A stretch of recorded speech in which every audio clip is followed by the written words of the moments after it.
Hey, Sal, how you doing? Good. How are you? I'm good, apart from my internet again. I reckon I'm going to have to change providers. It's giving you a bit of grief, isn't it? So the first thing I'll say, listeners, if you've got any, any Recommendations? recommendations for internet, fire them at me because I've just about had it with mine. I actually just changed to Optus and I've had not one problem. I was with TPG, but yeah, I've had not one problem with Uh, Optus, and they even gave me a discount off my Maybe mobile. I need to do that. Yeah, we give them a ring. Mine's again, it's frustrating. So bear with us. Hopefully it decides to get its butt into gear. My kids aren't even on the internet at the moment. So go figure. Maybe you actually need to start Anyway, putting something else on. I know. Actually, you know what? Like I could have something on in the background. I've been watching absolute trash this week. Good. Mix it It's a up. Netflix show called Perfect Match, and it is terrible. It is so good. But you have to keep watching. I do. I'm so invested. Oh, the power of TV, Uh, eh? I know. So we're episode 17. Woohoo! Very cool. Very, very Thanks to our exciting. sponsors. Yes. So thanks Fernwood, Salisbury, and Kojo Coffee. I actually have coffee today. Oh, do you? I need it.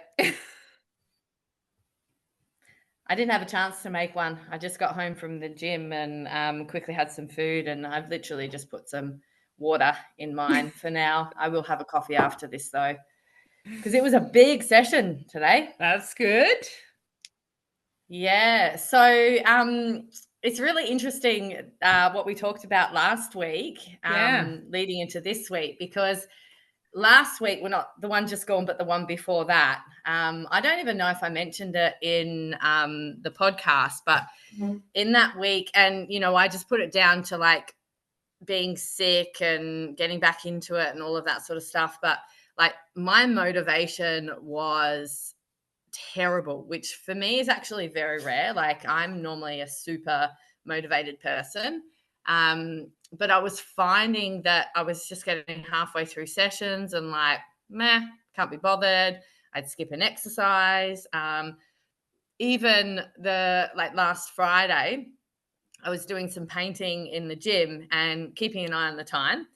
And I thought to myself, like, I've got until like this time, and then it's the cutoff. I have to go and train. Otherwise, I'm going to run out of time to train because of creche and whatnot. And that time very quickly approached. And I was just like, oh, but I really want to get this painting done. And just went, like, whatever.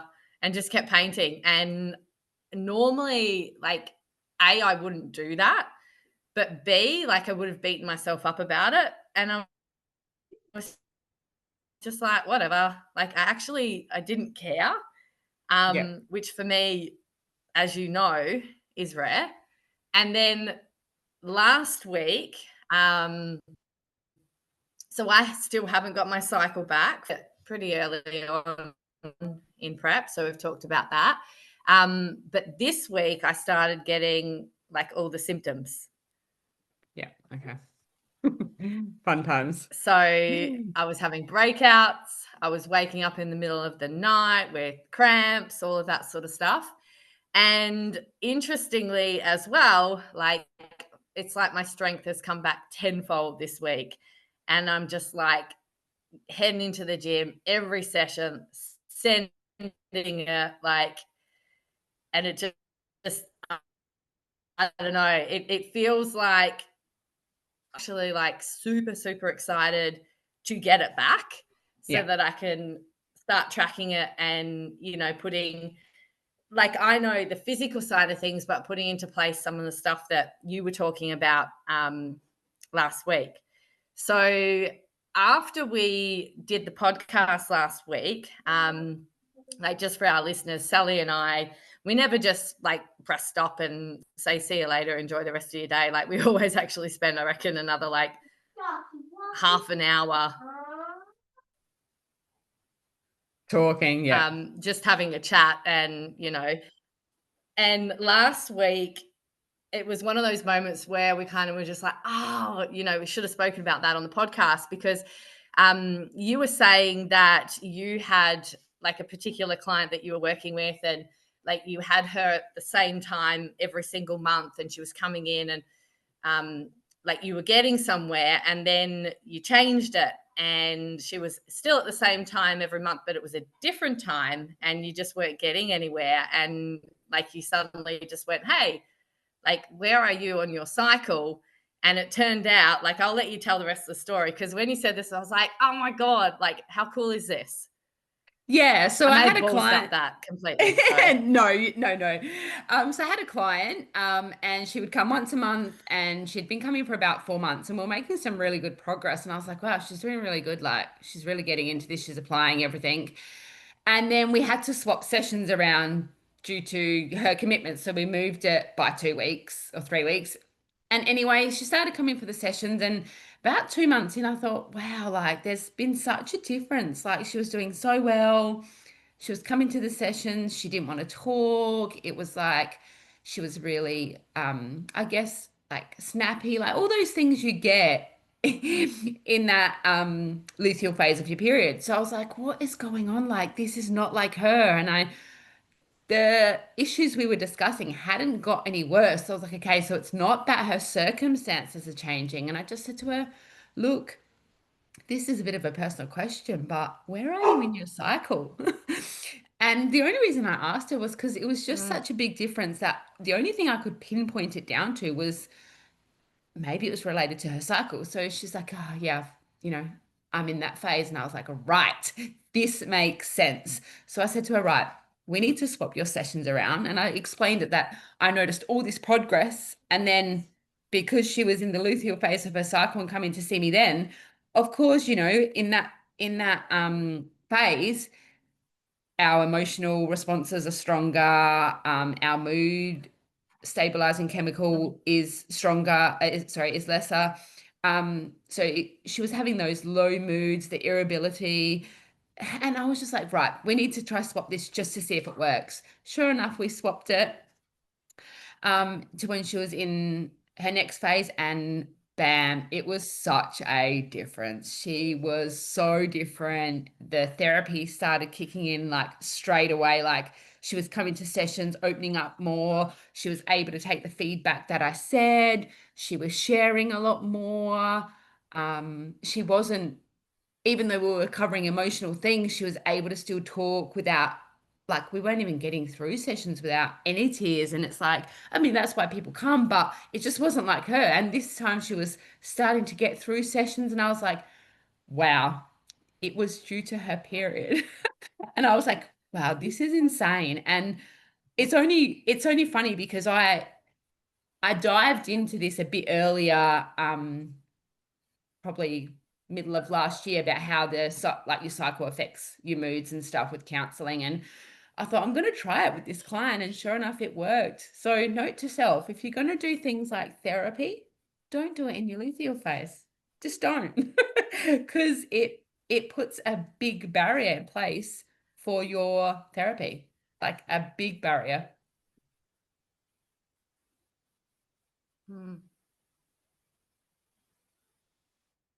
So yeah, it was just eye-opening to see how much your cycle can affect those sorts of things. It makes sense because, you know, when we're in that phase, we're more tired, we're more unmotivated, less focused, more withdrawn, all those things.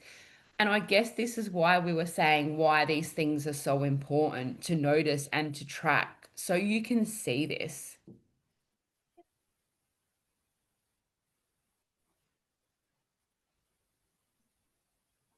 Yeah, definitely. I think this internet's really been a pain at the moment. Sorry. Is that a bit laggy for you? So like in this, yeah, which is annoying because I really want to listen to what you've got to say. Um, So like before you these bloody headphones, I've got new headphones and I'm still getting used to them. So before you recognized where she was in her cycle, like in those sessions, what sort of things were you noticing with her? Like you said, defensive. Yeah, she was just heaps defensive with anything that I would suggest. There was way less communication. Like she would come to the session, but didn't really want to talk when she was there, which was total opposite. Once, like the first time around, she would come and share things very openly. Um, So yeah, like it was such a difference between when you first started with her. 100%. Like it was not like something I just noticed over time. The Mhm. first session that she came when she was in that luteal phase, I noticed I was like, wow, something's happened. And that's my first avenue was, okay, have things got worse? How are things? Um, but nothing had her circumstances hadn't really changed. We're still navigating the Yeah. same degree of circumstances. So I was like, right, this is not due to her circumstances. What is this due to? And yeah, just from previous studies with counseling and your menstrual cycle, I was like, right, I think that's it. So I had to have that conversation. And Mm. yeah, when she came back, we were starting to see um a lot more, like she was a lot more social. She was a lot more responsive to feedback. She was sharing a lot more. She even just looked happier. Like there was moments of laughing and smiling and the natural joy in her, which I wasn't seeing previously. So, I mean, it's really lucky in a sense that you were able to start working with her before this time, because otherwise, like, you could have just thought that that was just the way that she was. And if somebody had just started therapy in that part of their cycle and just continued on in that phase of their cycle, they're probably going to be none the wiser. Yeah, 100%. And it's something that not a lot of counselors focus on. It's something extra I did in my studies to understand how the two combine together. So if you're a therapist that hasn't dived into that, then it's going to make it hard for you to even know that that could be a possibility. So yeah, just that's why I would always, like, I have it on my intake forms and stuff now. I just put on there like cycle dates and when you're due. Now I explain to people, I always send out an email when I send that, and I explain why I want that information. It's up to them if they want to share that, but it's just super important to me because I want to set them up in their therapy not to fail. I want them to have the best chance at starting therapy strong, because we all know attending therapy is hard at the best of times with all the stigma around it. So making it easier is going to be a lot beneficial for their progress. So by changing it then to, so what phase are we're changing it to what phase? It would have been her ovulatory phase. Yeah, Yeah. I thought so. Yeah. Yeah. So by changing it to that, like how long did it take for you to start seeing like progress with her? I reckon it was like, I reckon it was probably about 7, 8 weeks. And she was Mhm. just, like within 2, 3 weeks, I could see more joy, more happiness, more accepting things that I was giving feedback on. But around the 7, 8 week mark, I could just see the growth in her. It was like, okay, well, before that I would have said you probably still need to be in therapy for X amount of months. And then seeing her when she came back in that next phase, I would have, I was like, okay, well, I actually think you're doing really well. You've learned a lot of this, how to navigate this on your own. um I actually think, in a few months you'll be all right to go off and spread your wings. And that's my thing, is I don't want my clients to be in therapy forever. That's not what we're here for. We're not Mhm. here to keep you in therapy. We are here to teach you and guide you and give you tools so that you can navigate that on your own. We will always be here and I will always be there, but I'm not going to keep a client in therapy when I think they can do it on their own just for the sake of it. Yeah. Yeah. So would you say, so like obviously I relate things a lot back to being in the gym. Mhm. So like if we're talking about like our phases, and in your ovulatory phase, like that's your opportunity to get stronger, build strength, go heavier. Then your muscles are going to repair, heal up, get stronger. And which means overall, as each luteal phase comes and goes, like you're actually going, even though you feel like you're weaker in comparison to your ovulatory phase, you are actually stronger overall, like month to month to month. And do you find that same sort of thing happens like in the therapy space as well? Or do they go like right back? Does that make No, sense? yeah, it does. No, so they don't go right back. I think if you're going to have a session in your luteal phase, it seems like they're going right back. And with that client, she was not making a lot of progress because the therapy, yeah, was in that hard phase. But yeah, they do actually make a lot more progress. So it's just, and now she tracks it as well.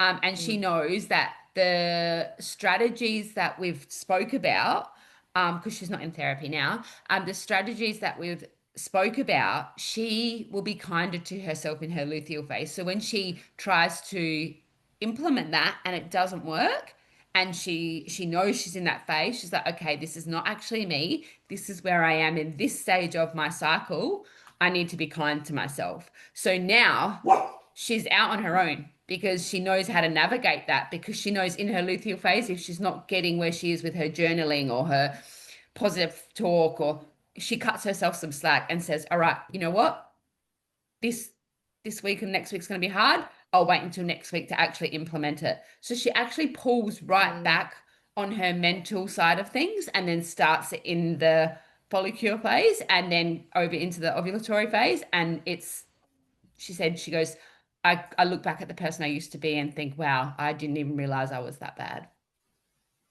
It's so much like training though. Like just because you know it, you're in that phase, you don't not train and you don't like take it easy, but you understand that if you're in that phase and the strength isn't there and you're not really feeling it, that you're just kinder to yourself and you just back off. So it's not that you're not doing those strategies and those activities in that time. It's just being very aware that it may be all good, but also it might not be. And if it's not, then going, it's okay. 100%. And like she said, she goes, it seemed at first like she wasn't doing anything, like she was just stopping all her strategies. But I said to her, you're not though, because what have we spoke about? And one thing we had talked about in therapy was being kinder to herself. And she was doing that by saying, I can't journal tonight, and that's okay. So she had taken the strategy still and still implemented things to help her progress in therapy. That's really cool. So yeah, it was a light bulb moment. I was like, wow, I can't believe I picked that up. But now I look for it all the time. But yeah, it's just something you wouldn't even think of that can have so much effect. Yeah. Mm-mm. I never would. Yeah, it's not something that I would have thought of. Yeah. So note to self, if you do want to go to therapy, maybe check your cycle Check your first and book cycle. in. And then ring up, make the appointment and be like, no, I can't do that week. I can't Yep. do that week. I can do that week. Yeah, definitely. Yeah, Nah, look. wow. And look, everyone, again, it's like anything, everyone's different. Some people may be able to cope with it, but uh yeah, I think, it would affect a lot of people. Mm. So even like if you're looking at starting therapy, like maybe initially starting it in that particular phase of your cycle, and then as you're starting to get some traction, then it may not matter as much, but Yeah. initially, yeah. Yeah, one thing I'd say is if you're going to initially start, yeah, don't do it in your luteal, do it in your follicle or your ovulatory phase, and then you'll know, and you're setting yourself up for better success that way. Yeah. Because therapy it's not easy stuff to take in and apply straight away. It can be very confronting. So the last thing you need is all that on top of all the crappy feelings we get in the luteal phase. Yeah. Yeah. Yeah. Yeah. what else would you like to share to our listeners? Like, I find this so fascinating, your side of things. Like, I think it's just really understanding, like, we look at our cycle and we think, I think straight away we go to how it affects us physically, our movement, our exercise. And I don't think we place enough importance on the mental side of stuff. And again, it's just looking for those certain things. So, for instance, say we spoke about a lot about the luteal phase, but just understanding that as our estrogen drops um, late in this phase, our serotonin, which is our mood stabilizing chemical, also decreases. And then that triggers your low mood and irritability. So it's just understanding things like that. That's why we have a short fuse, because our mood is so low and we get irritable so quick. It obviously makes us more tired, which leads to feeling more unmotivated and withdrawn and less focused. So they would be my top things for that phase. so what tips would you then have? Because, like, obviously we're going to experience it. Like, we're not going to change our hormones. Like, that's, not going to happen. So in that phase, with the hormones doing what they're doing, like, what sorts of things would you suggest when our listeners are finding that, like, they're feeling irritable and they're feeling like they've got no patience and snapping at their kids? Because I know that's what I've been doing, like, the previous week. Yeah. So if you're in that phase, my biggest things would be try your best to use simple techniques. So you got to understand that anything you try in this phase is going to be hard to get it to work. So you really want to go to the simple techniques, and they're the ones like your 5, 4, 3, 2, 1. Yeah. Your senses, so what you can touch, what you can feel, what you can see, and also your box breathing. Yeah. So Have we talked about box breathing on the podcast? I know you and I have. I don't know that we have on the maybe podcast. not. So, well, I don't think we have. All right. So box breathing is where you will inhale for 4. So you could do it for, I would only do it between 3 and 5. So 4. You inhale for 4, hold for 4, exhale for 4. Yeah. Have a rest for 4 and then start that box cycle again. So that box. Yeah. Yeah. And I'll post something on our page with it. But yeah, it's a really, what it does is it just resets our whole nervous system. So it takes us out of that fight or flight stage and out of that really self-criticism stage. So it brings our mind back to something so simple that we kind of just, when we're starting to beat ourselves up, we do that and then we're back to some sort of ground level. And it's very much like the technique we shared the other week with the swinging with the arms, standing up. They're both useful, simple things. But if you make it something really hard or really something you have to focus on, even like journaling, it's going to be hard to stick to that during this phase. So I don't journal during that phase. I don't do any hard strategies. I seriously do my box breathing, my senses, and my 5, 4, 3, 2, 1, and it just pulls you out of there so that then you can reassess the situation you're going into. For example, if we're snappy with the kids, we do the box breathing. Okay, now it's reset us. We then go in a bit calmer. So it's really about not complicating anything in this phase and just using what gets you through in that moment. Yeah.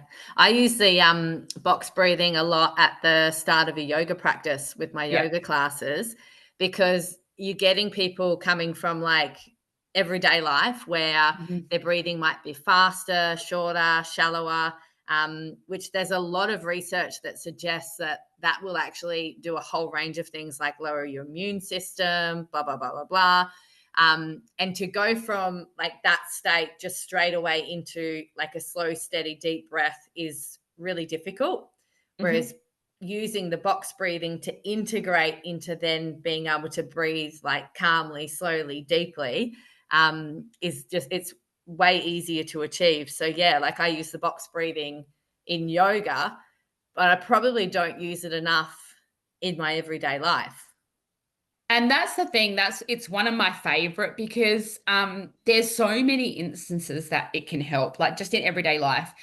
So when we're stuck in a fight or flight mode for a long period of time,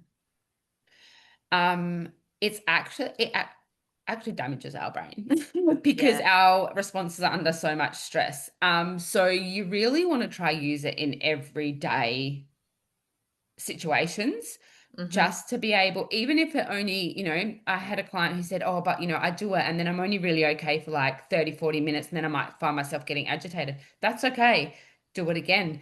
It's a simple thing that you can do wherever you are, but it's just not letting your brain get to that high level where it's fight or flight to cause that stress, because the studies show it can actually cause damage to your brain. It's like, when you've been in like a domestic violence relationship, that actually damages your brain quite severely. Yeah. That's crazy. Yeah. It's pretty full on what these things can do to your brain. And it's not like it costs us money. Like if you're having to do this box breathing 10 times a day, it's not like it's costing you $100 every time you're doing box breathing. Like you can even keep doing whatever it is you're doing. Like you don't, it's so accessible. 100%. And I say to a lot of people when I give this tip out, I say, if you can put the energy into being snappy and aggro and short fuse, you can put the energy into your box breathing. And I think we can all, I think we could all get something from that, to be honest, myself included. And look, I'd love for everyone to try it and send us some feedback, because, okay, it's going to work different for all of us, like time difference and how it affects us. But I guarantee you, people will be like, wow, this is a game changer. Yeah, for sure. A lot of high profile jobs like police officers, lawyers, all those kind of things use it because obviously a high stressful job. Firefighters, they use it because it's just such an instant kind of brings them back down to out of their stress level. Yeah. We're coming up to like 28 minutes. Wow, before we move away from this topic, like, is there anything else you want to share? No, look, I think just really get on Google too, and look up some books about your cycle. It will give you can learn a lot about what you will be experiencing during these phases. And it really is just understanding. And what I'll try to do over the next, say, week is also put like the phase and some things you might experience, and put it on our page maybe, and then everyone can have a look and some strategies that you could use in that phase as well. Yeah, definitely. Yeah. So I'll put that up to help everyone. Yeah, I think a lot of our listeners will benefit from like this episode and the last episode for sure. Yeah, and look, the feedback we've got has been incredible. So thank you, everyone. Much appreciated. Keep it coming. Keep it coming. We love it. Yeah. On that, do you think we should do a Q&A? Like, it's been a while and we've been getting a lot of engagement with our listeners lately. Yeah, let's do a Q&A next week, and maybe, it has been a while. So anything over the last few podcasts, please send your questions in. Like, this is a time if you have something that you want to know a bit more, or you need clarification on something we spoke about, send it in to our IG page and we'll cover those next week. Yeah. And it might just help, like, obviously we've got lots of stuff that we still want to talk about, but it also might give us some more ideas for future podcasts. Like, we want to know what you guys want to know, because that helps us to help you. And that's why we're here for you guys. So exactly. We did get some feedback. I've heard it a couple of times that half an hour is not long enough. Yes, but I think it is a nice amount. I agree. Yeah. Because we were just talking about the fact, like, you can listen to it in like one workout or in a car trip, or like I'm constantly starting podcasts that are really, really good podcasts. And when they go for like an hour 15 or something like that, like I never get the last 15 minutes. I just never do. Like 15 to 20 minutes, I always miss. And then I'll start another podcast and, you know, so at The least other this one's way people forgotten. can listen. ADHD brain, it's a good time. The fun stuff. No, yeah, definitely. Look, there's a reason why we've set it to half an hour. And I think, yeah, we're gonna stick with that, but we'll keep them coming. So there'll be more. We just want to leave our listeners wanting more. Yeah. What can we say? That's right. Well, we've hit the 30-minute mark. Yes. So that's us for today. Thank you again, everyone, for all your feedback. And yeah, please keep it coming. Definitely. And yeah, episode 17, done and dusted. Thanks to our sponsors, Fernwood Salisbury, Koja Coffee. And we'll see you guys next time. See you next time, guys.